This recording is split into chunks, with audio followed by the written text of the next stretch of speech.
Andrew, successful people are normally very good at communication. What is it you need to focus on to be a good communicator? To focus on being good at communication, I think you need to just step back and think about what communication is. Communication is not just getting your message across. Communication comes from the root communio, which means to share. So when we've communicated, there's shared meaning and understanding. And I think most of us tend to focus on getting our message across and not considering how that message is received and checking for the understanding of that. We feel people should have got it the first time. So whether we're sending out an email or a printed brochure or we're having a conversation, if we've really communicated, we need to understand what that means to the other person. And that means asking a question. Well, what have you understood by that? What does that mean to you? Do you have any questions? And so it's always dialogue, which is ongoing meaning. So that's the first thing. And great communicators focus less on what they're saying and listen more to what the other person is saying, both verbally and non-verbally. As human beings, we're both logical and emotional. So people can understand it logically, but not accept it emotionally. And so great communicators connect with how the other person feels about information. Now, men being very rational as a generalization tend to prefer, well, what do you think about this? But what do you feel about this is a completely different question. Now, sometimes people will answer a what do you feel about this question with a I think about it. But really when you connect with what somebody's emotions are, that's when you've really communicated. Andrew, how can we become better at creating a dialogue and seeking to understand other people's opinion? I think we need to just learn a very important phrase, which is, do you mind if I ask you a question? I think that's a particularly clever phrase because in itself it is a question. And so you've created the precedent, as it were. But most people that I know will always respond to that with yes. So do you mind if I ask you a question? How do you feel about this, or what's important to you about this? And then as they respond to that question, you need to be able to summarize back. And this is the ability to say, so what I'm hearing is, or what it seems to be important to you is. So getting confirmation that what you thought is in fact the truth. The barrier to dialogue is that when we have an existing mental map or an existing paradigm and we're just seeking to prove that.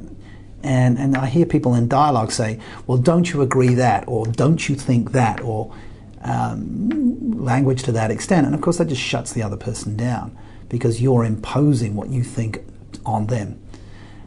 So genuinely being open and having a blank sheet of paper in your mind, as it were, in terms of, so what's important to you about this? What do you think about this?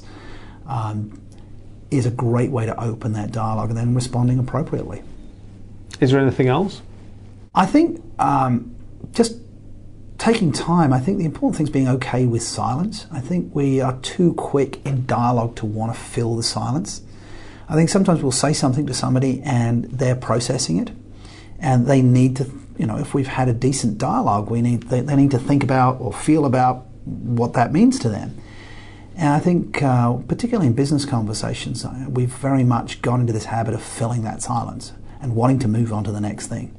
So great dialogues, surprisingly, have quite a lot of silence in them. There's a moment for each party to consider and reflect on what they want to say.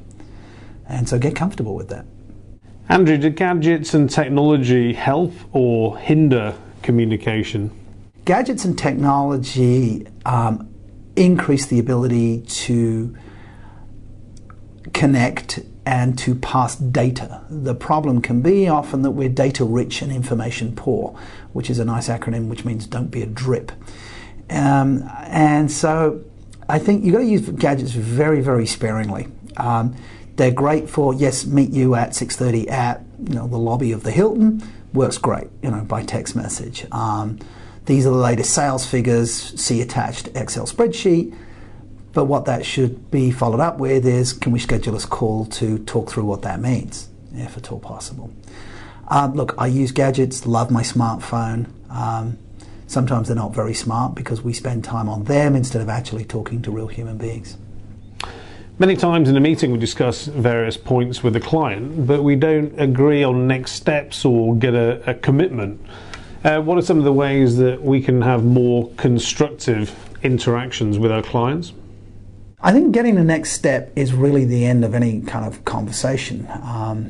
I always remember when I was taught sales many years ago, I was told that the purpose of a meeting is to get another meeting. Well, I don't know whether I necessarily agree with that anymore, but I think at the end of every conversation or meeting with a client, we should say, okay, so do you mind if we just take a moment to summarize what we've talked about today? What do you understand by that? And either at this point and say, well, what do you think next steps are? Or I would think next steps are A, B, C. Do you agree? So I think sometimes when people come out of a meeting is that that went great, but if you ask them, well, what's going to happen as a result of that, they cannot tell you. And I think that's just either fear or laziness that they did not summarize the meeting at the end and agree on those next steps. Andrew, what's an example of next steps? So taking the finance industry might be, okay, so we've agreed that I will send you a report on the various topics that we've discussed and financial options that you have. How long would you need to read that and digest that? Okay, a week. So then I will be calling you in a week's time. What would be a good day for you for that to happen? Great, so I'll send you the report and we agree to talk in a week's time on Thursday between 2 and 4.